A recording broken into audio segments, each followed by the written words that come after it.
Okay, good. All right. Hi, my name is Richard Cassavant. Welcome to the Boston Rules inaugural podcast. Not podcast, but Paw'dcast.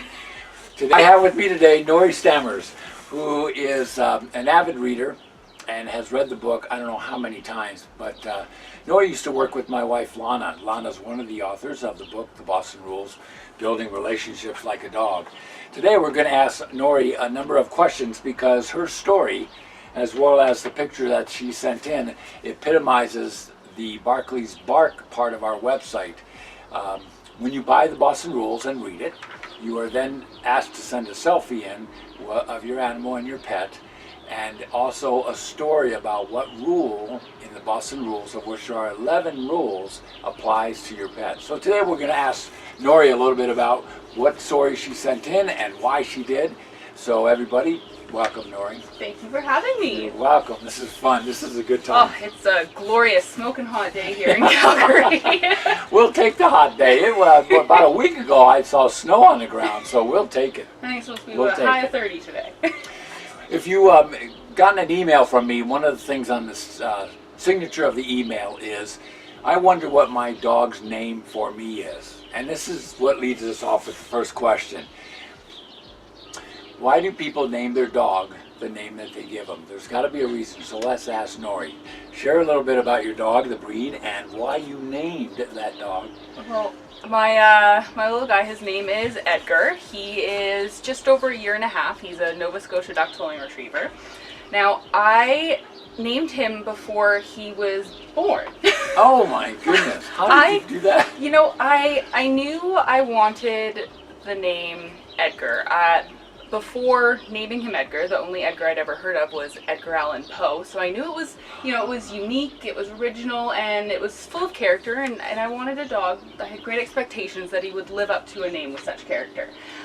So and then, when we started to go and visit the puppies when they were just born, I tried not to have favorites, but of course you do. And our breeder, actually, you don't get to choose the dog, even if you're higher up on the list. They select the dog that best suits you. So we did have our favorite, and it turned out we got our favorite. Nice. And he has just totally lived up to the name Edgar in every sense. That he's quirky, he's such a character, and prior to that I'd never heard another dog person. I had never met an Edgar. And then after I named him, I started hearing Edgar all over the place. TV shows, America's Got Talent, like it was just popping up everywhere. But still, when I take him out to meet new people and they hear his name, they're just, oh, what a cool name! It's original and it stands out, and that it is. That's what I wanted. I wanted him to stand out. All right. About the book, The Boston Rules, without going into how you got your copy, all I know is that you probably have read it 20 times. Sure. What is it about The Boston Rules, Building Relationships Like a Dog, that's your favorite part or that has stuck with you in terms of insights or changes? There's so much. I think the biggest thing for me was when I first started reading it was just the undeniable desire to share it. I just wanted to share it with everyone, with friends, with colleagues. As soon as I read the first chapter, I got the pre-release welcome rule, and I sat there, and as it came out, I'm reading it out loud on my phone while Brennan's cooking dinner, and I'm crying as I'm reading it. It was instant, and I just couldn't wait for more. And before I even got the full book, I probably shared the rule, welcome, and read it out to like 5 different people before I even got to read the rest of the book. I was that excited. So yeah. It's, once you read it, it's just something that you want to share. You want other people to understand that, looking to our dogs to derive, skills in building relationships it's one of the most amazing things you could do. It's like the golden rules to living life. And so I think that's a nice way to put it. My favorite, I'd have to say my favorite thing about the book is sharing it. That's pretty cool. When Nory mentions welcome, there is a place on our website. If you go to www.thebostonrules.com, you can go to the website and there is a place to download the free rule. Yes. Number 1, welcome. And it's it's pretty neat when you start thinking about how impactful that one rule is, which is what Nory is referring to. And then there's 10 additional rules, and we'll get into that in just a little bit. That's pretty cool. I've never heard of it put the golden rules to living. I like that. Well, you think about, you teach like your that. children the golden rules. Well, this is a book that I'm gonna, carry on for the rest of my life, and when I have kids, they're gonna be the golden rules that they live by too. Okay, so what rule did you target when you submitted your story, and can you give us a little bit of the situation around that whole thing? So the rule I submitted was focus on the positive, and the story I submitted for Barkman's Buddy was in relation to teaching our little guy Edgar how to swim. So we were with my dad, we were up at the cabin, and he hadn't had really any experience with the water, and we have gorgeous lakefront property. And, my dad kind of being old school methodology, we thought, okay, well, let's just, toss him in. Sink or swim, we'll just toss him in. And, we tossed him in, and he did great. He swam fantastic. The problem was after that he didn't trust us or want to go near the water again. There was no positive association with it. For the rest of the weekend, he wouldn't come within 50 feet of the shoreline. So, you kind of think about that in the sense of, a lot of people get tossed into situations that are sink or swim, and it's great, they do it, they survive, they make it out, but do you think they want to do it again? Sometimes not, because that association isn't there. It wasn't a positive experience. Even if they did it, like he jumped in the water, he swam great, he was a great swimmer, but he did not have fun, it was not an enjoyable experience, and he didn't want to do it again. So, going back to that, we knew in order to get him to enjoy the water, because he was so good at it, we knew he would, we had to try every positive association possible. So taking him down there with his treats, with his toys, recognizing the little baby steps along the way, and getting his paws just in the water, that's great, good boy, giving him treats, getting my gumboots on in the colder water and going in with him, or in the summer just getting in there with him and just playing and making it fun, and then with patience and time and rewarding those little steps in growth and how the progress was made, it all of a sudden it just became fun, and he loved it. And we used the same techniques when we taught him how to go in the canoe.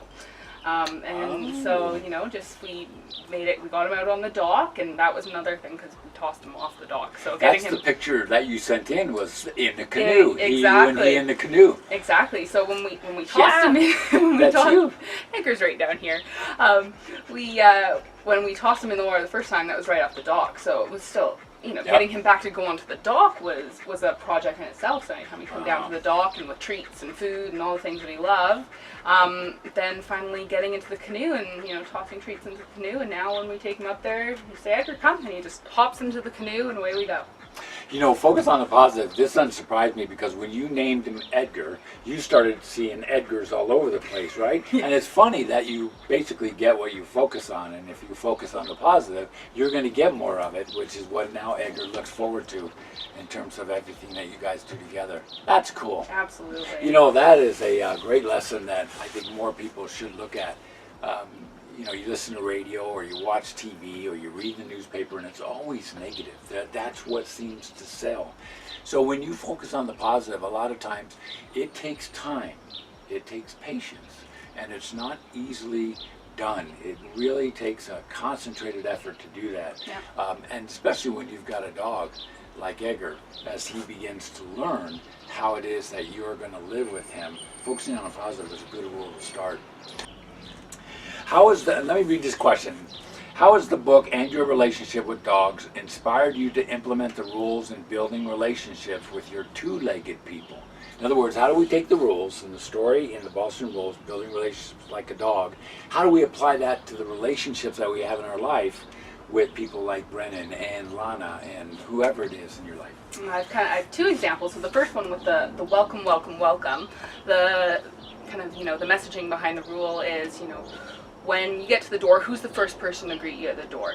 Generally, it's your dog. They have so much excitement. They're thrilled to see you, no matter if you've been gone 10 minutes, 2 hours, a day. Like, it's the same level of enthusiasm. Oh my God, I'm so excited to see you. Hi, hi, hi. That's so true. Your dog's never going to greet you at the door in a bad mood. So, Brennan and I in particular, I said, after reading that rule, I was like, we have to do this. As soon as we come home, just hi, how are you? Good to see you. And it's a little over exaggerated and stuff, but it makes us laugh and it's fun. And on those days where I worked outside, so working in the rain and I'm cold and I'm grumpy and I get home and I just try to muster that energy to walk through the door and I see them and it's a big hi hello. The rest of the night changes. It changes the tone of the rest of the night. So it just... That was Barkley.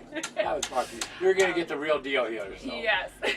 So that's one example, and I love that one. Another one, is with focusing on the positive. I was manager at a dog daycare and boarding facility on 4.5 acres. So I had a team of 8 young ladies, and they were incredible. And I just, I knew personally from my experience that, being acknowledged for those baby steps and someone just making a point, to notice the little things that you're doing that are the steps to your greater accomplishments, they go a long way. They motivate you, they keep you moving. So after reading that rule, I really made it a conscious effort with all of the girls on the team just to great work on the pictures you did today. Oh, that crate was done just perfectly. Just little things. That it's not, they're not huge accomplishments, but getting recognition for those, it motivates you. It makes you want to do more. It's just like, who really loves doing the dishes? I know I don't, but if I'm doing the dishes and Brennan comes up behind me and says, oh, hey, thanks for doing the dishes, I'm a lot more likely to do the dishes next time than if there's no acknowledgement there. So, just taking that time to acknowledge the little things, it just makes life a happier, more splendid place. Why did you, this is all about Edgar, why did you choose Edgar's breed? Tell us a little bit about that breed and how it fits into your lifestyle and your family.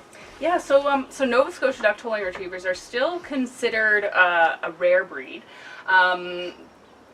They were derived on the east coast of Canada and just kind of over the years have made their way throughout the west, and they're commonly mistaken for small golden retrievers. Tollers kind of have that same look about them. They're quite a bit smaller. They're super agile, they're active, they're very intelligent. Very trainable, and a lot more aloof. You have to work for their attention. You have to work for their appreciation. So you described his personality as somewhat like a cat, a little bit aloof until he gets to trust you. Yeah. That makes sense to me from a two-legged relationship Absolutely. as well, right? Yeah. I mean, sometimes we assume wrongly that we have latitude or freedom to do some things, and I think we get into trouble. Yeah. And it sounds like Edgar's got a pretty good self-awareness of his boundaries, which I think is what you're talking about when it comes to tollers. Absolutely. Yeah. Aside from the book, The Boston Rules, what life lessons has Edgar just taught you? What sort of things have you picked up from living with him? Because it's not he living with us. I'm living with him for sure. Patience. I have, that's something I've always wanted to be better at, and he definitely teaches me that in the sense that, he's not going to do something that he doesn't want to do. If I'm patient and I work to reward the behaviors and make those positive associations, generally I can kind of work him through those things, but he's taught me to be very patient. That's cool. He has also taught me just not to just so freely kind of give all the affections out, not to put on a facade, but to be real and authentic. And he makes you work for his attention in a sense, but like he's not, he makes a point to recognize if your intentions are positive, pure, and that's something that I know that I think people need to do as well. They just need to, recognize what another person's intent is before they react to a situation. Read the book, read the first rule, and it's enough to drag you in, and share it. It's meant to be shared. Share it with your mother, share it with your colleagues, share it with your friends, share it with people that you're just meeting for the first time if you think that that's something they'd be interested in. Buy the book, enjoy it. Send in your selfie to Barclay's Buddies on the website, Yes. as Nory did. And Edgar, I want to thank you as he lays down. I want to thank Edgar and you again Thank you. for the first inaugural podcast of the Boston Rules. Have a great day. We'll talk to you again later. Visit the website. There's some videos on various rules in there. Get an understanding and download the free rule. Welcome, welcome, welcome. Thanks, Nory. Thank you for Appreciate it. having me. Appreciate Bye, it. guys.